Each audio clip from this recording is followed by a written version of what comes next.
தற்போது கிடைத்துள்ள அண்மை செய்தியாக பார்த்து வருகிறோம். அரசு பள்ளி மாணவர்கள் 28 பேர் சென்னை ஐஐடியில் சேர்ந்துள்ளார்களா? திமுக அரசின் பொய்களுக்கு அளவே இல்லையா என அன்புமணி காட்டமாக பதிவு ஒன்றை வெளியிட்டிருக்கிறார். இது குறித்தான கூடுதல் விவரங்களோடு இணைகிறார் நமது செய்தியாளர் சிவகுமார். வணக்கம் சிவகுமார், கூடுதல் விவரங்களை வழங்கலாம். தமிழக அரசின் தரப்பில் செயல்படுத்தப்படும் அனைவருக்கும் ஐஐடி என்ற திட்டத்திற்கு தமிழ்நாடு அரசு பள்ளி மாணவர்கள் 28 பேர் ஐஐடி தேர்ந்தெடுத்தா பள்ளி கல்வித்துறை அமைச்சர் அன்பில் மகேஷ் பொய்யாமொழி கடந்த சில தினங்களுக்கு அறிவித்திருக்காரு.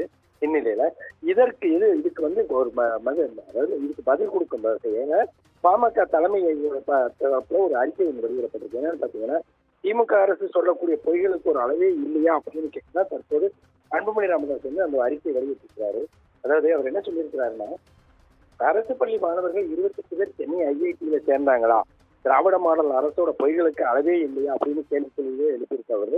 அன்பில் மகேஷோட இந்த அறிவிப்பு மூலம் மிகுந்த மகிழ்ச்சி அடைந்திருந்த நிலையில இது குறித்து உண்மை அதாவது அறிவித்திருந்தாரு. திராவிட மாடல் முழுக்க பொய்யான மோசடியான அறிவிப்புகளை வெளியிட்டு தமிழ்நாடு மக்களை எப்படியெல்லாம் ஏமாற்றி வருகிறது என்பதற்கு அவர்களோட அந்த அறிவிப்பு தான் எடுத்துக்காட்டாகவும் ஆரம்பிச்சிருக்கிறாரு.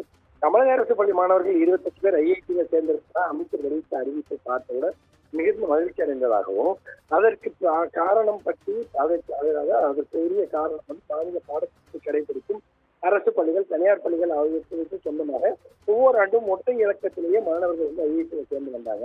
இந்த சூழ்நிலை அரசு பள்ளியிலிருந்து 28 மாணவர்கள் அதுவும் சென்னை ஐஐடியில சேர்ந்தனர் இந்த அதிர்ச்சி அளித்ததாகவும், ஆனால் அடுத்த சில நிமிடங்களில் திமுக அரசு அது திரிக்கப்பட்ட தகவல் அப்படிங்கிறது உறுதியானதுங்க அந்த மகிழ்ச்சி மறைந்து போனதாக குறிப்பிட்டிருக்கிறாரு.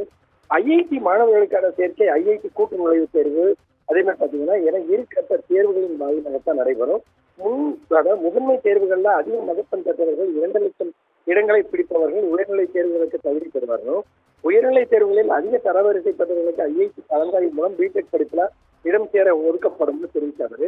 இந்த முறையில் தான் ஐஐடியில் சேர்ந்தவர்கள் மாணவர்களாக கருதப்படுவதாக குறிப்பிட்டாரு.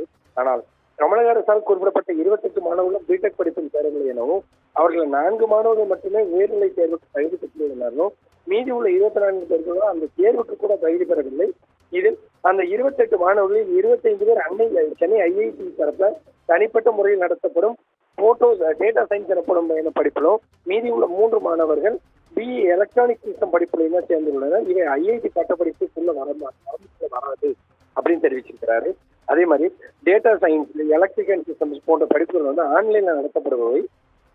இதற்கான பாடங்கள் நடத்துவதற்காக தனியார் ஆசிரியர்கள் எவரும் நியமிக்கப்படவில்லை எனவும், ஏற்கனவே பதிவு செய்யப்பட்ட காணொலிகள் மூலமாகத்தான் இந்த நடத்தப்படுகிறது தெரிவித்திருக்கிறாரு. ஐஐடி கூட்டு நுழைவுத் தேர்வு, உயர்நிலை தேர்வுக்கு தகுதி பெற்றவர்கள் நேரடியாகவும், மற்றவர்கள் சென்னை ஐஐடி நடத்தும் தனி தேர்வு நுழைவு வாயிலாகவும் இப்படிப்புக்கு தேர்ந்தெடுக்கப்படுகின்றனர்.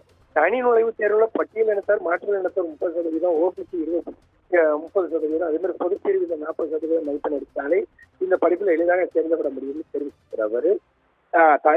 இதை விட கொடுமை என்னன்னா, பிஎஸ் டேட்டா சயின்ஸ், அதே மாதிரி எலக்ட்ரானிக்கல் சயின்ஸ் போன்ற புதிய தேசிய கல்விக் கொள்கையின் அடிப்படையில் நடத்தப்படுவதுங்கிறதோடு இல்லாம இதுல எப்போது வேண்டுமானாலும் சேரலாம்னும், எப்போது வேண்டுமானாலும் வெளியேறலாம்னா அரசு அவர்கள் எத்தனை ஆண்டு படித்தார்கள் என்பதை பொறுத்து சான்றிதழ் வழங்கப்படும் அப்படிங்கிறது அந்த படிப்போட ஒரு முக்கிய சாராம்சம். இன்னும் இத்தகைய கல்வி முறை இடைநிற்றலை அதிகரிக்க செய்யும்னு கூறி புதிய கல்விக் கொள்கையை திமுக கடுமையாக எதிர்த்தது. இப்போது அதே கொள்கையின்படி நடத்தப்படும் படிப்புல மாணவர்களை அரசே திணிக்கிறதுன்னு சொல்லி அவரோட நிலைப்பாட்டை தெரிவித்திருக்கிறாரு. திமுக அரசு இரட்டை வேடம் எப்படி இருக்கும் என்பதற்கு இது எடுத்துக்காட்டு அப்படின்னு குறிப்பிட்டதோடு இல்லாம, அரசு பள்ளி மாணவர்கள் சென்னை ஐஐடியில் சேர்ந்தனர் என்பது போன்ற பொய்யான தகவல்களை பரப்புவதை தமிழக அரசு உடனடியாக நிறுத்த வேண்டும்னும், தமிழக மக்கள் இத்தகைய செய்திகள் மூலம் ஏமாற்ற முடியாதுன்னும், பொய்களை பரப்பும் திமுக அரசுக்கு வரும் தேர்தலில் தமிழக மக்கள் சரியான பாடம் புகட்டுவார்கள் அப்படின்னும் தற்போது அன்புமணி ராமதாஸ் அறிக்கை வெளியிட்டிருக்கிறாருங்க. கூடுதல் விவரங்களை வழங்கியமைக்காக நன்றி சிவகுமார்.